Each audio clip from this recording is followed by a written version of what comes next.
भाई सामने से हर महीने म्यूचुअल फंड्स अपनी हर एक स्कीम के लिए अपना रिपोर्ट कार्ड आपको देते हैं कि लो इन्वेस्टर, इस रिपोर्ट कार्ड को देखो, हमें जज करो और फिर सही लगे तो इन्वेस्ट करो। पर आप लोग हैं कि देखते ही नहीं है।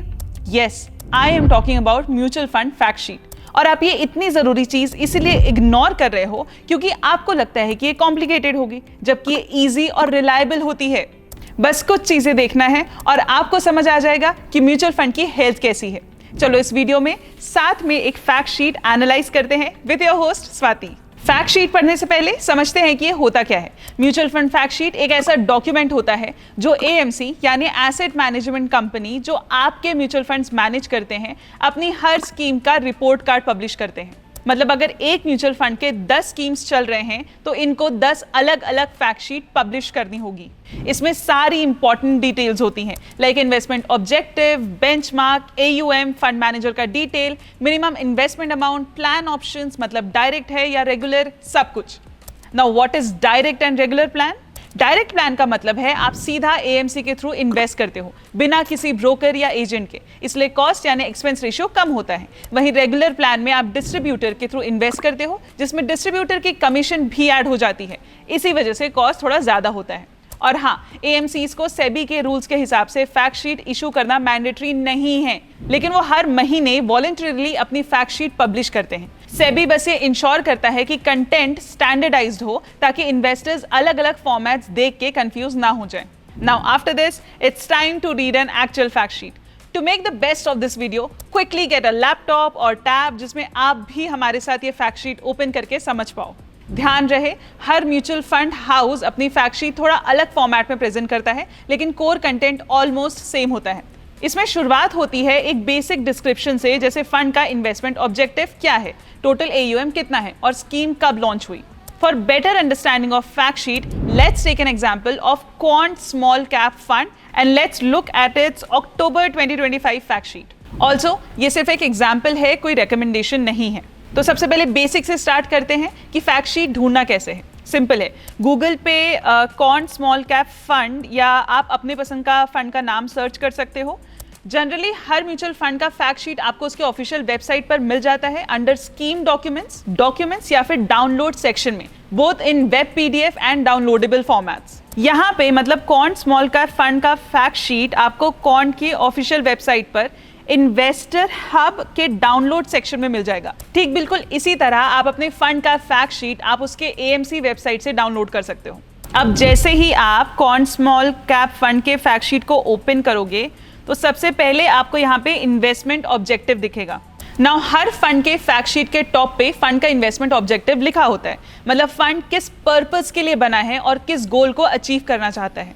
अब जब आप अपना खुद का इन्वेस्टमेंट प्लान बनाते हो, जैसे 3 साल के लिए इन्वेस्ट करना है या लॉन्ग टर्म के लिए, आपका इन्वेस्टमेंट गोल और फंड का ऑब्जेक्टिव ये मैच होना चाहिए।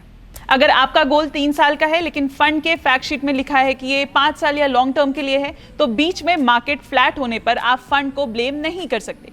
फंड ने पहले ही बता दिया था कि लॉन्ग टर्म इन्वेस्टमेंट के लिए है। इसमें लिखा है कि the scheme is to seek to generate capital appreciation and provide long term growth opportunities by investing in a portfolio of small cap companies. मतलब ये फंड लॉन्ग टर्म के लिए है। अब नेक्स्ट आता है फंड का साइज, मतलब एयूएम। अब आप यहाँ पे देख सकते हैं कि फंड का टोटल साइज यहाँ से पता चल रहा है। एज ऑफ सितंबर 30, 2025 क्वांट स्मॉल कैप फंड का टोटल एयूएम ₹29,288 करोड़ है। सी एयूएम से हमें size, popularity, liquidity and flexibility of the fund पता चलता है, नॉट द परफॉर्मेंस।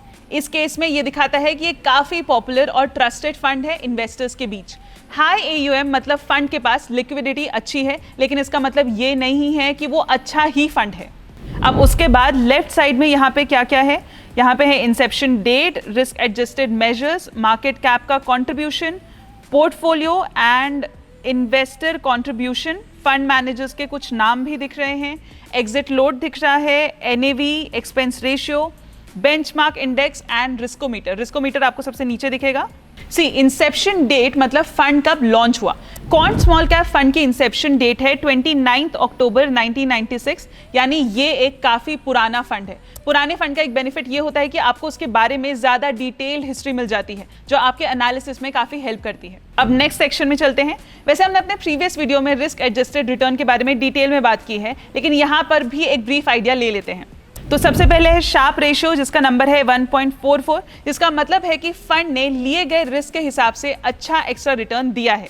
नेक्स्ट है सॉर्टिनो रेशियो, जिसका नंबर है 2.68 और ये भी स्ट्रॉन्ग है, मतलब गिरावट के टाइम फंड ने झटके कम दिए और रिवॉर्ड अच्छा मिला। Next is Jensen's alpha, that is 4.18%, मतलब पॉजिटिव है, जो दिखाता है कि फंड मैनेजर ने बेंचमार्क से एक्स्ट्रा कमा के दिया है। अब नेक्स्ट है आर स्क्वायर, जो कि है 0.84। ये बताता है कि फंड बेंचमार्क के साथ क्लोजली मूव करता है, बट थोड़ा एक्टिव प्ले भी है। नेक्स्ट डाउनसाइड डिविएशन, जो कि है 10.41%। इसका मतलब है कि गिरावट में मॉडरेट स्विंग्स रहे, जबकि अपसाइड डिविएशन है 7.85%, जो कि दिखाता है ग्रोथ में स्ट्रॉन्ग मूव्स मिले हैं। और लास्ट दो है डाउनसाइड कैप्चर, दैट इज 0.81, मतलब मार्केट के गिरने पर फंड ने कम फॉल किया, और अपसाइड कैप्चर है 1, मतलब मार्केट के बढ़ने पर इस फंड ने पूरा पार्टिसिपेट किया है। ओवरऑल फंड ने रिस्क कंट्रोल करके अच्छी परफॉर्मेंस दी है।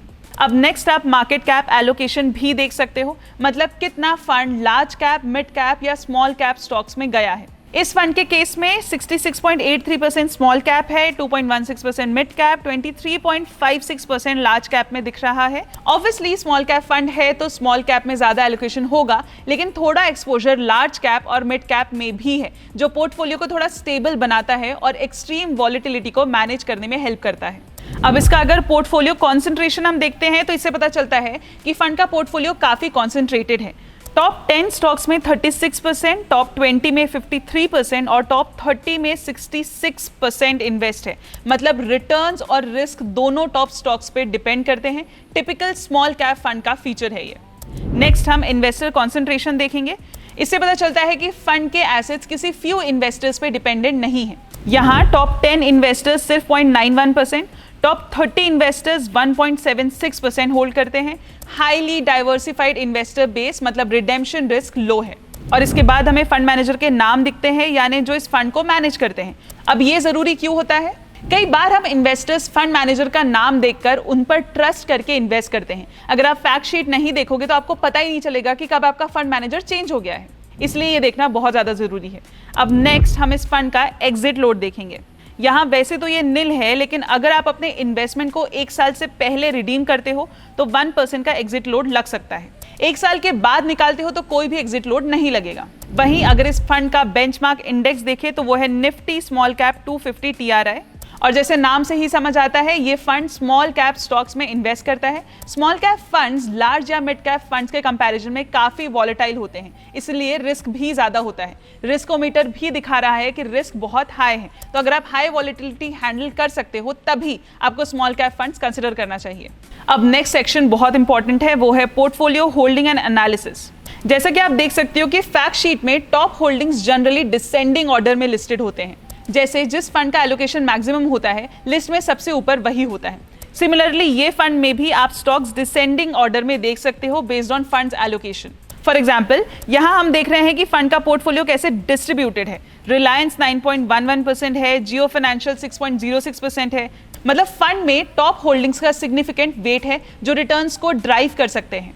बाकी मिड एंड स्मॉल कैप्स जैसे RBL bank, Aegis logistics, Adani पार थोड़े छोटे वेट्स में हैं जो डाइवर्सिफिकेशन देते हैं। ओवरऑल 94.21% पैसा इक्विटी में इन्वेस्टेड है और सिर्फ 5.79% डेट या कैश में है, मतलब फंड का फोकस ग्रोथ पर है। High risk high return style. अगर मार्केट उठे तो फंड पूरा पार्टिसिपेट करेगा और अगर गिर जाए तो थोड़ा कैश बफर से इंपैक्ट कम हो सकता है। अब साइड में आपको सेक्टर वाइज वेटेज भी दिखेगा, जिससे पता चलता है कि फंड का कितना percentage financial services, health care या किसी और सेक्टर में इन्वेस्टेड है। जैसे इस फंड में 17.8% फाइनेंशियल सर्विसेज और 14.7% हेल्थ केयर में इन्वेस्टेड है। मतलब फंड ने ओएनजी, हेल्थ केयर, कैपिटल गुड्स और कंज्यूमर सर्विसेज में ज्यादा पैसा लगाया है। मतलब ये सेक्टर्स फंड के लिए स्पेशल फोकस हैं और बेंचमार्क से ज्यादा वेटेज दिए हैं। वहीं फाइनेंशियल सर्विसेज और पीएसयू में थोड़ा कम इन्वेस्ट किया है बेंचमार्क के कंपैरिजन में। मतलब फंड मैनेजर का हाई कन्विक्शन है कि इंडस्ट्रियल्स, एनर्जी और हेल्थ केयर सेक्टर्स आगे ग्रो करेंगे और ट्रेडिशनल बैंकिंग या पीएसयू में इतना पोटेंशियल नहीं दिख रहा है। सिंपल शब्दों में फंड अपना पैसा ग्रोथ वाले सेक्टर्स में लगा के रिटर्न मैक्सिमाइज करना चाह रहे हैं rather than safe conventional sectors. और एक चीज, क्वांट स्मॉल कैप फंड के फैक्ट शीट में कैश होल्डिंग आउटराइट मेंशन नहीं है, लेकिन ऑलमोस्ट हर फंड में डिटेल्स प्रोवाइड करते हैं। जैसे आप स्क्रीन पर देख सकते हो, Invesco India small cap fund का कैश एंड कैश इक्विवेलेंट 2.18% है। वही Invesco India small cap fund में फंड मैनेजर के डिटेल्स के साथ उनका एक्सपीरियंस भी दिया गया है। मतलब हर फैक्ट शीट का डिटेल लेवल थोड़ा अलग हो सकता है। अब नेक्स्ट हम इस फंड का परफॉर्मेंस देखेंगे। इस फैक्ट शीट में आप देख सकते हो कि क्वांट स्मॉल कैप फंड ने डिफरेंट टाइम फ्रेम्स जैसे 6 month, YTD, 1 year, 3 year, 5 year और सिंस इंसेप्शन में कैसा परफॉर्म किया है ये टेबल में दिख रहा है। 6 मंथ्स में फंड के डायरेक्ट प्लान ने अपने benchmark Nifty small cap 250 TRS से थोड़ा कम रिटर्न दिया है, लेकिन YTD में फंड ने -3.64% और बेंचमार्क ने -6.34% रिटर्न दिया है। मतलब फंड बेंचमार्क के कंपैरिजन में कम फॉल हुआ है। वही 1 ईयर परफॉर्मेंस को देखें तो दोनों ने नेगेटिव परफॉर्म किया है, जहां क्वांट स्मॉल कैप फंड के डायरेक्ट प्लान ने -10.53% रिटर्न दिया है, वहीं बेंचमार्क ने -8.82। मतलब शॉर्ट टर्म में फंड ने बेंचमार्क से थोड़ा ज्यादा नेगेटिव परफॉर्म किया है। लेकिन लॉन्ग टर्म की बात करें जैसे 3 ईयर, 5 ईयर और सिंस इंसेप्शन, तो क्वांट स्मॉल कैप फंड के डायरेक्ट प्लान ने अपने बेंचमार्क को बीट किया है। वहीं अगर सिंस इंसेप्शन से देखा जाए तो अगर आपने 10,000 का lump sum investment quant small cap fund के डायरेक्ट प्लान में किया होता तो आज उसकी वैल्यू ₹79,878 होती।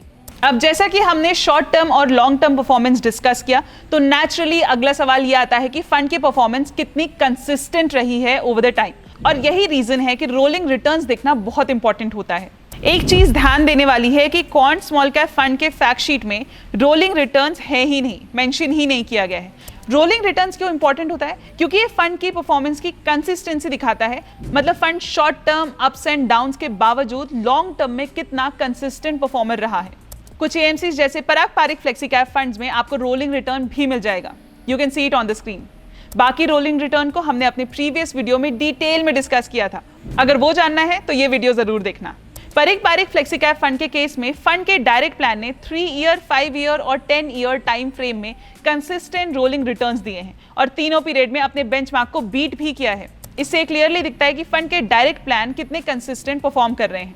दोस्तों, एज एन इन्वेस्टर हमें रोलिंग रिटर्न जरूर चेक करना चाहिए, क्योंकि ये बताता है कि फंड ने डिफरेंट मार्केट टाइम फ्रेम में कैसा परफॉर्म किया। अब अपने example quant small cap fund पर वापस आते हैं।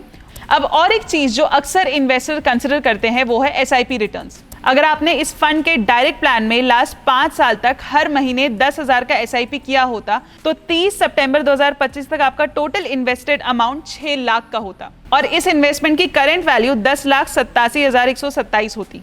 लेकिन अगर आपने यही एसआईपी 7 साल तक कंटिन्यू की होती तो आपका टोटल इन्वेस्टेड अमाउंट 8,40,000 होता और उसकी करंट वैल्यू होती लगभग 25 लाख से ऊपर, which is a very good return.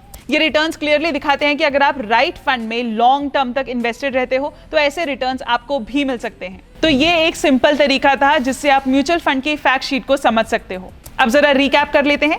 Fact sheet में आपको क्या क्या मिलता है? सबसे पहले फंड की बेसिक डिटेल्स, उसका इन्वेस्टमेंट ऑब्जेक्टिव और ये भी कि ये किस टाइप के इन्वेस्टर्स के लिए सूटेबल है। दूसरा, आपको मिलता है पोर्टफोलियो कंपोजिशन, यानी फंड कौन से स्टॉक्स या सेक्टर्स में इन्वेस्ट कर रहा है। तीसरा, उसके बाद आप देखते हो कि फंड के रेशियोज जैसे expense ratio, beta, standard deviation जो रिस्क और रिटर्न दोनों बताते हैं। और सबसे इंपॉर्टेंट पार्ट, फंड की परफॉर्मेंस डिफरेंट टाइम पीरियड्स पर like 1 year, 3 year, 5 year, 10 year और सिंस इंसेप्शन भी देखने को मिलता है। इससे आपको आइडिया मिलता है कि फंड ने अपने बेंचमार्क को कंसिस्टेंटली बीट किया है या नहीं। अगर बीट कर रहा है तो ऑब्वियसली वो एक स्ट्रॉन्ग परफॉर्मर माना जाता है और अगर नहीं तो वो एक वीक परफॉर्मर है। आपको इससे ये भी समझ में आता है कि रेगुलर और डायरेक्ट प्लान्स के बीच कितना फर्क हो सकता है। तो अब जब भी आप अगला म्यूचुअल फंड चूज करोगे आपके पास पूरी क्लैरिटी होगी कि ये फंड आपके लिए सही है या नहीं। और अगर प्रैक्टिस करना है तो अभी आपके पास जो म्यूचुअल फंड है उनका फैक्ट शीट खोल के आप एनालाइज बिल्कुल कर सकते हो। ये ठीक वैसा ही है जैसे आप ड्रीम कार खरीदते वक्त उसके स्पेसिफिकेशंस पढ़ते हो ताकि क्वालिटी समझ सको, वैसे ही फैक्ट शीट आपको गाइड करती है कि कौन सा म्यूचुअल फंड आपके लिए सही है। और सबसे बड़ी बात, फैक्ट शीट पढ़ने में सिर्फ 10 मिनट ही लगता है, लेकिन ये आपको सालों के रिग्रेट से बचा भी सकता है। जब आप इस एक आदत को डाल लोगे तो आप आसानी से समझ जाओगे कि म्यूचुअल फंड आपके गोल्स के लिए सही है या नहीं। आई होप ये वीडियो आपको हेल्पफुल लगा हो। हमने और एक वीडियो बनाया है जिसमें हमने बैलेंस शीट की बात की है। अगर आप वो भी वीडियो देख लेते हो तो आपका पैकेज तैयार हो जाएगा। लेकिन जाने से पहले like the video, share and subscribe the channel. मिलते हैं अगले वीडियो में। Mutual fund investments are subject to market risks. Read all scheme related documents carefully.